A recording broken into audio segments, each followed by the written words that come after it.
Qui vous a appelé chrétien, Dieu ou les hommes? Le nom, l'appellation chrétienne. Les hommes. Les hommes nous ont appelés chrétiens. D'accord. Ok. Mais en soi, être appelé chrétien n'est pas une insulte. C'est pas une insulte.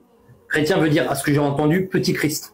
Je vois pas ce qu'il y a de mal à être petit Christ ou petit frère de Jésus. Oui, le mal, voilà. Faut pas entrer dans les disputes. Exactement. Parce que j'ai l'apôtre Pierre, dans son épître, bon, vous avez dit qu'il écrit 3 fois chrétien, bon, je voudrais bien citer dans une épître où on voit que Pierre, ça ne le dérange pas du tout d'être appelé chrétien. Alors pas du tout. Non, il dit moi, ça ne me dérange pas. Voilà, qui quelqu'un s'appelle chrétien, qui soit fier de ce nom, voilà, etc. Très bien. Le problème n'est pas là. Moi, j'ai ma réponse. C'est pas Dieu qui vous a appelé chrétien. Donc le christianisme ne vient pas de Dieu. C'est ce que je voulais savoir. C'est pas forcément. C'est la conclusion que vous donnez, mais pas la nôtre. C'est pas parce que Dieu ne nous a pas appelés chrétiens que forcément, alors le christianisme ne vient pas de Dieu. Non. Ça, c'est votre manière de penser, mais pas la nôtre. Je veux savoir. Retournons la question à cet homme. Qui vous a appelé sunnite, ou chiite, ou coraniste, Allah ou les hommes? Et quelle définition donnera-t-il à son isme forgé sur le Coran pour le légitimer? Assimilera-t-il son isme à l'islam? Le fait d'être par exemple un sunnite accompli une chose égale à être un croyant pleinement soumis? Ce qu'il dit aux chrétiens est en majorité vrai concernant le christianisme, forgé sur les témoignages de l'Évangile. Mais comme Abraham n'était ni adhérent au judaïsme, ni adhérent au christianisme, Muhammad, qui était digne de s'en réclamer, n'était ni sunnite, ni chiite, ni d'aucun des ismes inventés en usurpation de l'islam.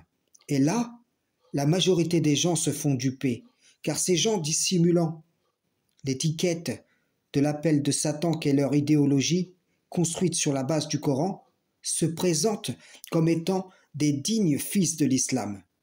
Et donc, celui ou celle qui est séduit par leur dénonciation du mensonge qu'est le christianisme glisse inévitablement dans le mensonge qu'est l'idéologie de référence de ces prédicateurs trompeurs. Ça m'a posé des questions. Moi j'ai dit le Père, Jésus pour l'adoration. Et le lieu d'adoration, il dit c'est pas sur cette montagne, c'est pas Jérusalem. L'heure vient où ceux qui vont adorer le Père, Abba, et pas Allah, le Père, ils l'adoreront en esprit, en vérité. La question.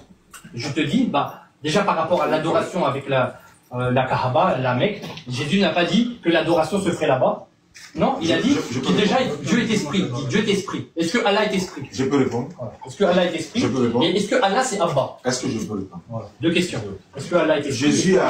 Même Jésus a dit, j'ai encore beaucoup de choses à vous dire, vous ne pouvez pas les sortir. Celui qui viendra après moi vous enseignera dans toute la vie. C'est ça. Toi, tu ne dis pas ça aussi. Déjà, Jésus n'avait pas la capacité de vous enseigner. Ce que Jésus a enseigné déjà là, excuse-moi. Donc Jésus n'avait pas la capacité de vous enseigner toutes ces choses-là.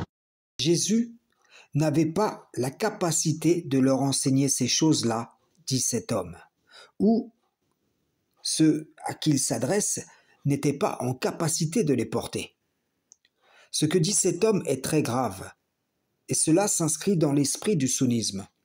Ils marchent dans le sillon de leurs prétendus spécialistes de l'interreligieux qui ont déterminé par de fausses interprétations que Muhammad aurait été l'esprit de vérité qui était avec les apôtres et dont ils seront par la suite revêtus.